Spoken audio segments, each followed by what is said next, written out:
चला मित्रांनो, स्वागत आहे तुमचं माझ्या नव्या कोऱ्याकरकरी ब्लॉग मध्ये. त्याचं नाव आहे स्वप्नील बेडकर व्लॉग्स. मुरेश्वर गणपतीचे दर्शन करायचे या करूया.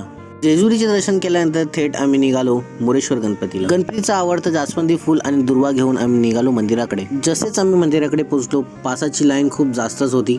घरच्यांचा विचार होता की दर्शन घ्यायचं आहे तर विदाऊट पास भले कितीही लाईन लागली तरी चालेल. आज जाऊन पाहिले तर भक्तजण जमले होते. आम्ही थोडेही न विलंब करता थेट लागलो दर्शनाच्या लाईनीमध्ये. थोड्यासाठी वाटले की लाईन जास्त मोठी नाहीये तर दर्शन खूप लवकरात लवकर होऊ शकते. गर्दीमुळे काही भक्त बाहेरूनच दर्शन घेऊन निघत होते. थोडंच पुढे येऊन बघितलं तर गर्दी खूप जास्तच होती. कमीत कमीत आम्हाला 2 तासाच्या वरती दर्शनासाठी लागले.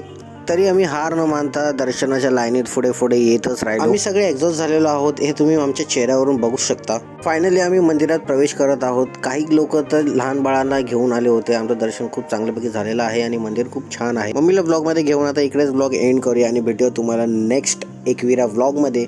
आणि बघत राहा तुम्ही स्वप्नील बेडकर व्लॉग्स.